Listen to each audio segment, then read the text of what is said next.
Every big idea starts as a small conversation. A few people sitting together, sharing thoughts, asking what if. 10 years ago, that conversation happened. A group of scholars saw the need for something different, something powerful. A space where African voices in the humanities wouldn't just be heard but would shape the global conversation. That idea became Ahrdc.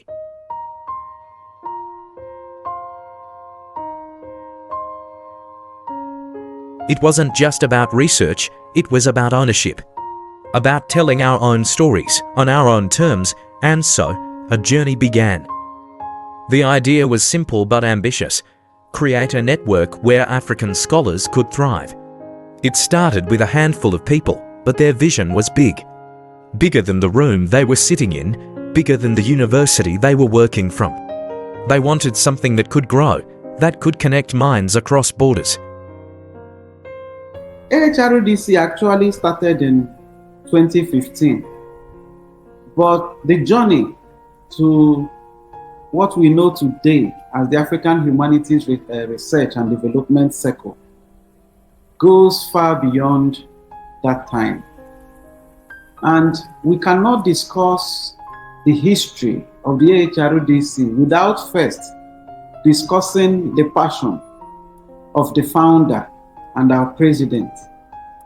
The passion to raise a generation of young people, young scholars in the academy who will carry on the torch of excellence and preserve education, research, and scholarship for Africa for generations to come.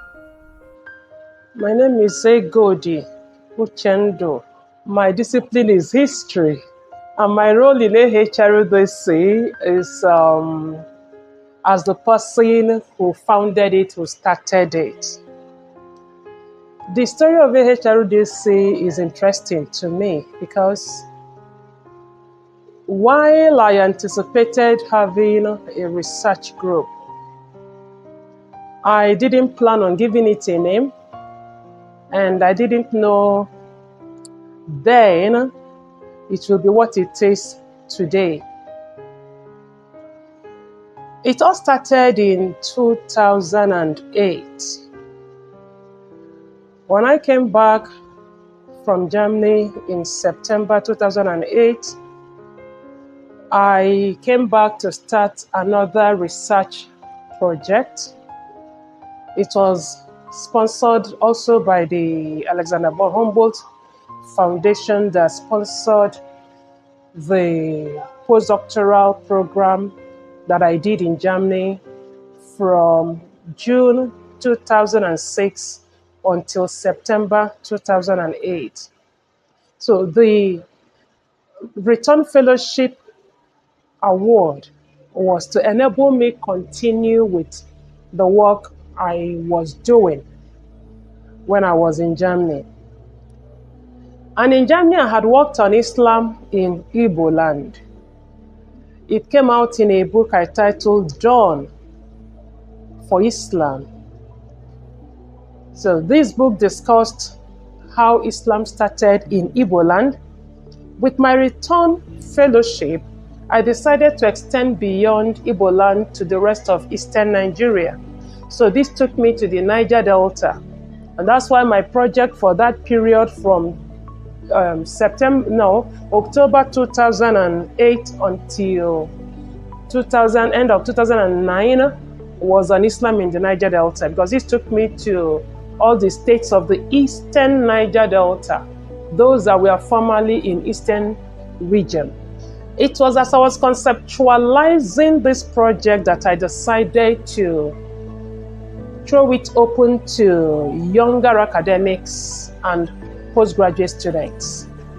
I felt that it would be a good opportunity really to help others develop their competencies.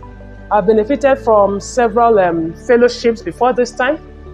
My first fellowship was the Fulbright Fellowship, and then I had a postdoctoral fellowship at the University of London, School of Asian and African Studies, before this third program that took me to Germany for 2 years and 4 months. So I've actually seen different sides to research, the way it is done, the way it is coordinated, which I did not see here in UNN.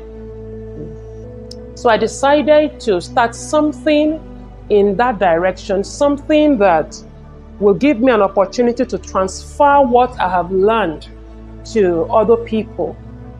So I decided to integrate within my project what I called building research competence. This building research competence became a project in its own right. And the goal was to bring up these younger academics and postgraduate students to work with me, to train them so that they could be good researchers themselves, build on their competencies, develop themselves in the area of research, and be excellent scholars in their own right. When we started with some seminars, workshops, trying to explore different aspects of research. We didn't limit it to what we are used to in the humanities. We actually made it highly multidisciplinary. We brought people from the natural sciences, we brought from the other sciences to share with us their research methods and procedures so that we could learn, we could integrate some things in our own work and that will make the research report more richer than it should have been if we narrow down on just one disciplinary pattern. I had a good number of scholars, but I'm very much delighted with the graduate students who were part of it. All of them, in fact, more than 70% of them eventually became academics. A good number of them here in UNN, but others in other universities. So this was how it all started. Not long after that, we had this new dean, Professor Pat Ukpoko. Pat's tenure as dean was unique in the faculty because he will be the first dean from the time I joined the faculty in February 1999 that showed interest in research and did something in that area. So he set up this research team. We were about 4 of us or 5 of us, and I was made the chairman. And I remember him telling me, because he had featured in my building research competence project, he was one of the resource persons. So he requested that I replicate the same thing for the faculty, which I did. Between 2014, 2015, we ran a series of workshops. We brought people even as far as pharmacy, the best hands we could identify in the university in research, grant writing, and all whatnot. We brought them to be part of that process. So when we finished, we didn't stop there. We decided to build or to set up mini research teams within the faculty. We tried to pair disciplines and asked colleagues who were interested, to come together under one team or the other to begin working together. As we were doing this, the vice chancellor, known to us, was also thinking seriously about research. He tried to reinvigorate an already existing research team in the university that had been moribund. And that vice chancellor would be Professor Bato Okolo. So he set up this directorate, put there a very dynamic scholar, a medical staff from Enugu campus to chairman, the University Research Directorate. He did an excellent job. He let out the invitation to individuals to put together research teams. Now I already had something going on between myself and a few scholars. Emmanuel Ibot will be one of them. Three of my graduate students were there: Chinedu Okoro, Abdurrahman Abubakar, and then Chukwemeka Abo. So we now decided to make it formal. We've been working somehow independently, either myself and two others, or myself and three others, but we've been working together. We knew ourselves. We now decided to formalize that relationship. That was how Ahrdc was born. We gave it that name. We loved the name. Why we chose the name is, number one, we were from different disciplines. Abdurrahman came from education, basically, although he continued to develop now in history for his graduate studies, but his foundation was in education. Chinedu Okoro also had one leg in the social sciences, in sociology. He had done something, I think, on social work before, did a diploma in social work before also coming to history to develop. So the real pure historians were myself and Chukwemeka Abo, then Emmanuel Ibot in philosophy and African cultural studies. So we came together and we gave it that African Humanities Research and Development Circle. That was how we began. We had it registered. It was the first research group that be registered in the Faculty of Arts. And up till date, I think it is one of three still surviving. It will be the most foremost of the research groups from our faculty and also from the University of Nigeria. It was not long after that, a couple of years down the line, we now have another vice chancellor, this time Professor Ozumba.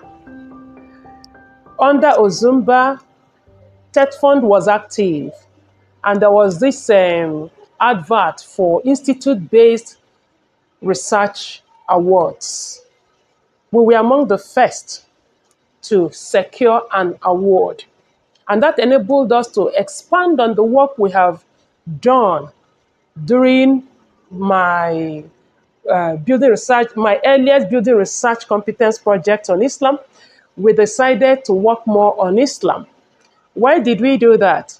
Abdurrahman is a Muslim, and we all had this interest in Islam because people were not so much interested in Islam outside of northern and southern Nigeria. So we had this goal to make Islam in eastern Nigeria as popular as well as Islam in these other areas, or to draw attention to changes going on in eastern Nigeria that now includes the emergence of indigenous Muslims within this territory.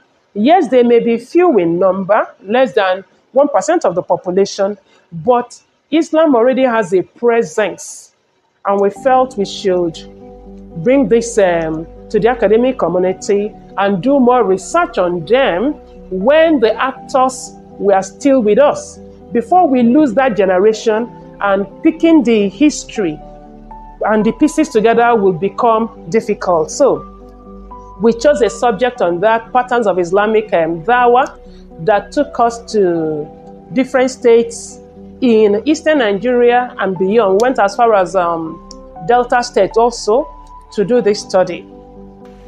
We carried out research on patterns of Islamic dawah, that is Islamic proselytization in eastern part of the country. And this research covers the old eastern part, that is comprises of the southeast and southwest. I was opportune carry out my field trip to Imo State, as Owerri. I conducted interview in Owerri under the supervision of Professor Uche. And I only conducted interview in Calabar, Cross River State. I went up to Cross River State to conduct interview. So that was one interesting thing that happened that strengthened our resolve. We began right from the beginning to hold seminars. When we go to the field and do our research, we hold the university-wide seminar. Sometimes, severally, we invited people from outside the university. On our study on patterns of Islamic Dawah, we reached out to the Muslim communities in Eastern Nigeria and beyond. And they came, they listened to us, tell the stories we have gathered. Our efforts are crafting their history. They made inputs, they asked questions, we interacted with them. So right from the beginning, we had this process of taking our studies beyond the walls of the university to engage with the people that may be most directly affected by it and others who may need to know what we are doing and share their interest. And so we began Ahrdc informally by relating with Professor Uchendo. And she began to provide mentorship and leadership in the academy. Far ahead of the time, we eventually decided to formally come together to start something. For instance, as far back as 2012, and that will be 3 years before the Ahrdc was started, Professor Uchendo and I already worked on 2 research papers and attended 2 conferences together. And I was, at this time, a young graduate from the University of Nigeria, working with her, learning the ropes. That would be the right way to put it. Learning the ropes from her. What is scholarship? What is involved in scholarship? If you want to do outstanding research, what is it? You have to have your eyes on. And if you want to publish for an international audience, what are the skills that I needed to develop? So for me, my own Ahrdc started years before 2015. But as that relationship with Professor Uchendo continued, what we found was that a secondary layer of that relationship began to develop. And that was a relationship, when I say secondary layer, I mean that by relating with her, we began to form a circle of not just me and her, but all those other people too, who were interested in mentorship, who were interested in learning the ropes as I was doing at the time. That was how I came to know Dr. Emmanuel Ibot. That was how I came to know Mr. Abdul Rahman Abubakar. That was how I came to know Mr. Chinedu Okoro. These were the founding members of the Ahrdc. One important thing this did for us is that very early on, we started having requests from across the country, people wanting to be part of us. Several of them had taken part in our seminars or attended our conferences, presented papers. So they began to ask to be admitted into the group. I consistently made it clear to them that this was the University of Nigeria research group.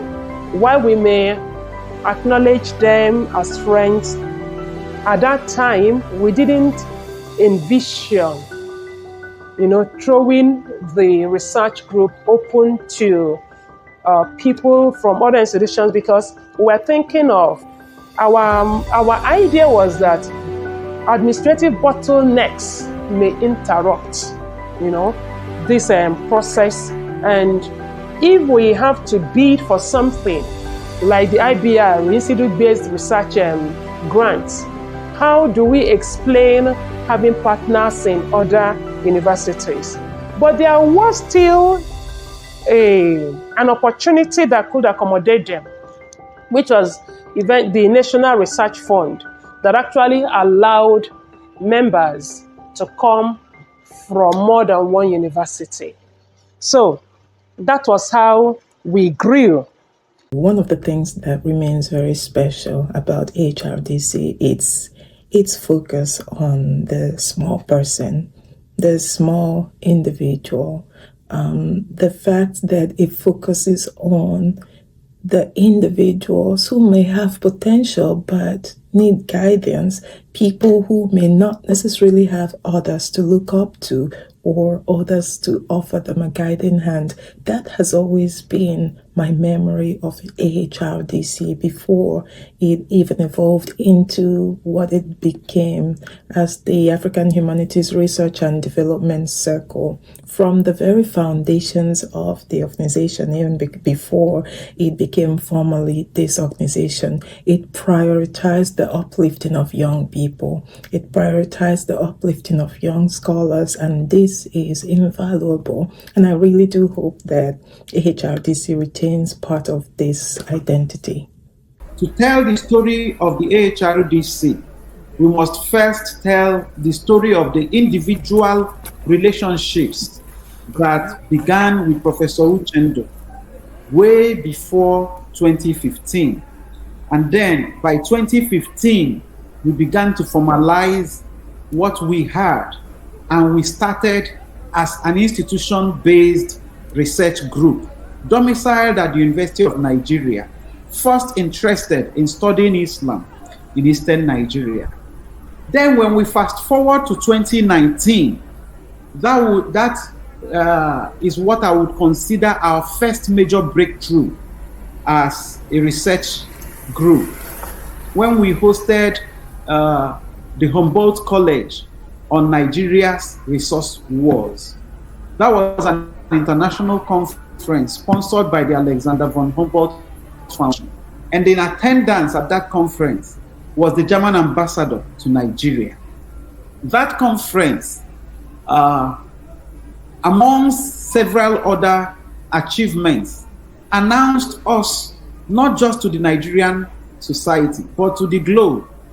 And from that point on, people began to get more and more interested in what we were doing as a group. At HRDC, I remember that Professor Ego Uchendu had gathered us, brought in different people as early as 2016. Before then, some of us had been working with her. But I remember at 2016 when she pulled some young scholars, including myself, to join hands together to draft a proposal for a TED Fund research. And the reason was because we were looking for funds to push an idea, and our idea at that time was to do a work on value orientation that can produce a blueprint that could help us find ways of reorganizing our society. As you would imagine, for an association domiciled in Africa, and it is something that we all know that one of the key issues facing research, and facing not just research, but also research institutions on the continent, is funding. And that is one of the key challenges we faced as an association, funding. We've been able to mitigate the challenge of funds by individual contributions. And most of these contributions have rested on the president. She has taken she's taken on, a good number of the financial obligations of the association. Anything that starts will always encounter challenges. The greatest challenge, if you ask me, would seem to come from the Witchcraft Conference. This Witchcraft Conference, we did it in partnership with the Professor Ijoma Center for Policy Studies and Research. It was so misunderstood Many people felt threatened by it. In fact, it was understood as a gathering of witches in UNN, and people reacted very unfavorably to it. To me, that was a little petty, because 9 months before we released the CFP, the call for papers for this conference, I had announced to the university community in a formal forum when we had the Dr. Udwaran lecture that we are going to do a conference on witchcraft. Why did I choose witchcraft, or why did we choose witchcraft? I actually did not choose witchcraft. It was brought up as something we could do at that time. And I looked at it and I accepted it. At that very moment when we took this decision, there were so many things happening in the country. We had incidents of violence, terrorism, Boko Haram, other insurgents groups. They were operating in different parts of the country, making our lives really unsafe and difficult. And I also remember that even the military released the information on using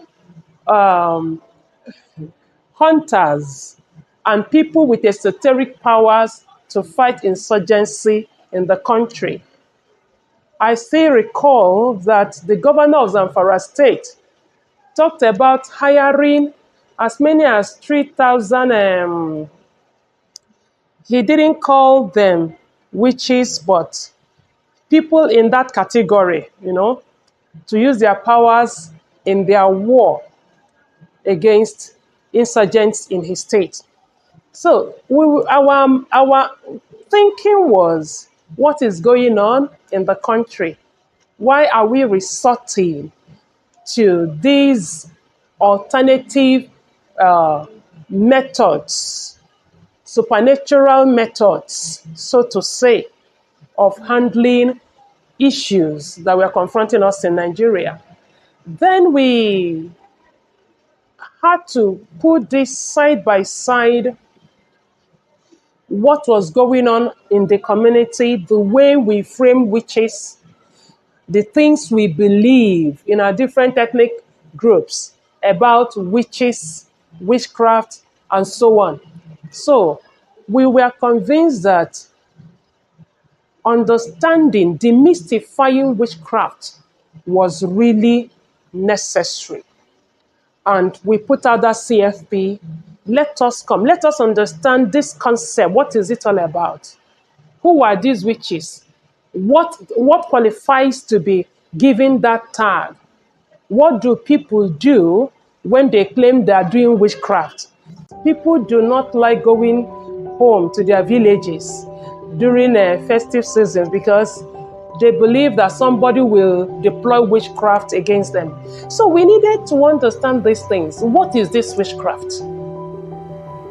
Why do people use it? What are the social benefits or damages that accrue to us through witchcraft?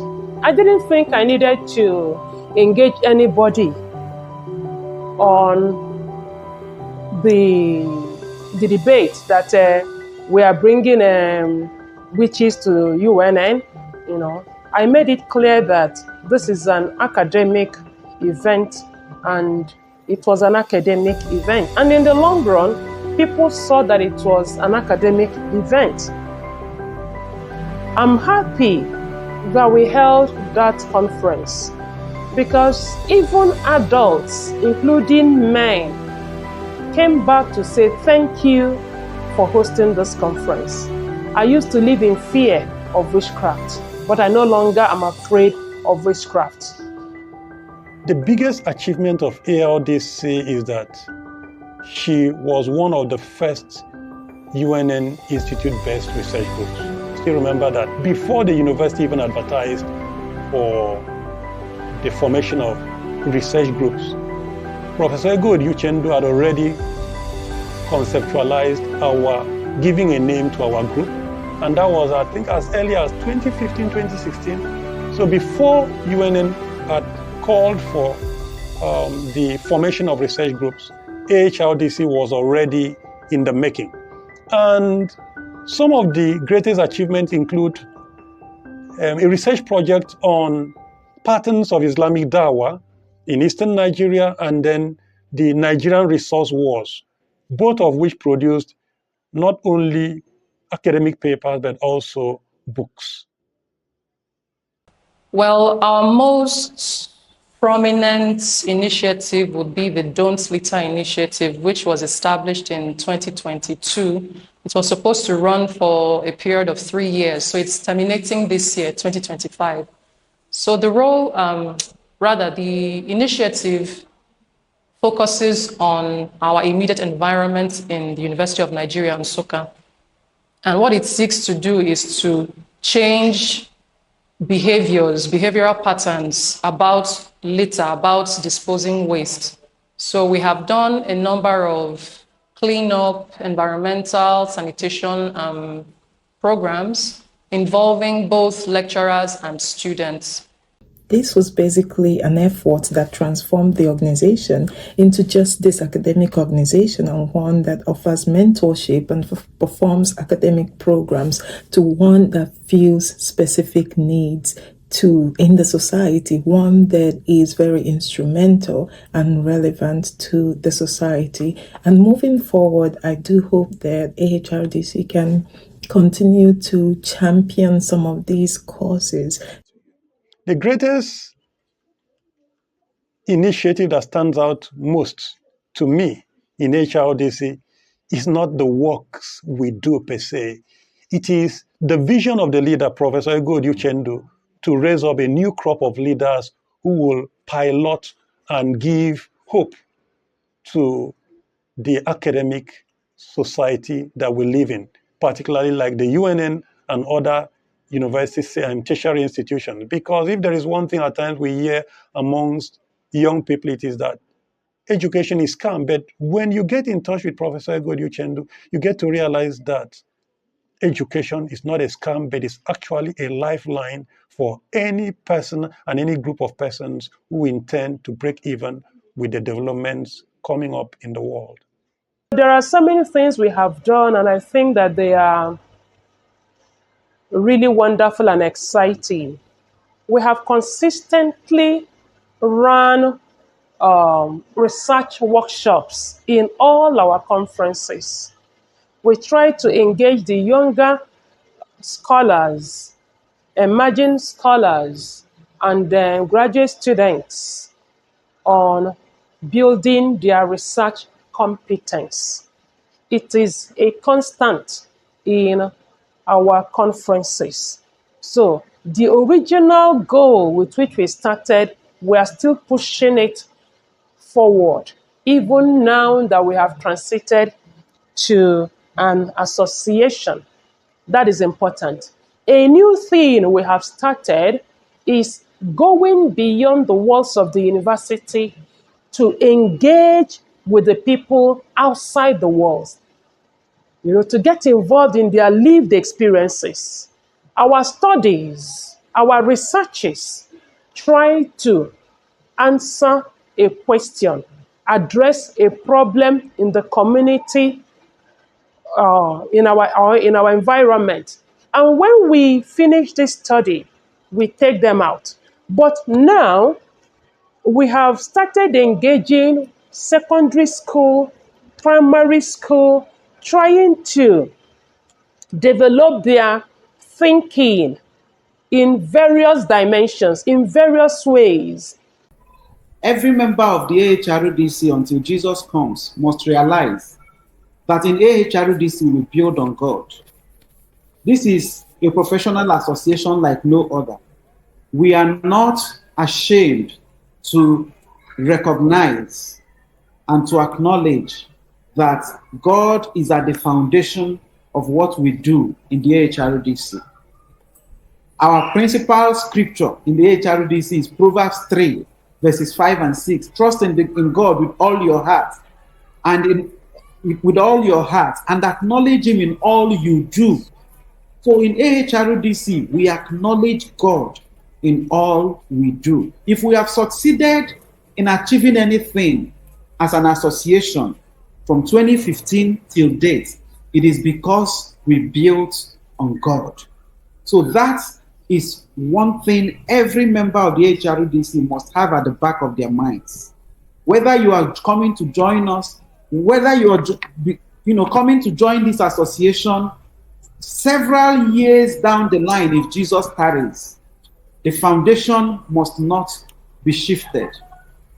The ancient landmark of AHRDC is God, and it must not be tampered with. In the AHRDC, excellence is our watchword. We don't cut corners in the HRDC. That is what makes us different from every other organization out there. We don't cut corners. We will give it the time. We will give it the work that it requires, but we don't cut corners. And here we love. We promote scholarship on the continent, and we are not afraid to use our scholarship to promote the kingdom of God. The first advice I'll give is that you must have a vision for your life, a vision that does not stop with you, but actually includes other person, an expansive vision. Because if it is limited, you cannot really go so far with a very limited vision. But if you have a vision that has other persons in mind, you are forced at that point to become not just sociable, but charitable. And this is one of the things I've learned from my working with Professor Egod Uchendu. You get to realize that there are other capacities you have you wouldn't know until you stretch the borders of yourself. I also realized that you need to have the value of honesty, true to yourself and true to the people you work with, and you need to be transparent. Well, we are 10 years this year, and I'm happy that we were able to stick to the plan, because when we started off, it was more or less something that was just coming up. So there was no way of knowing how long we would keep at it, but thankfully we have been able to last this long, from 2015 to 2025. So this is our 10th year anniversary.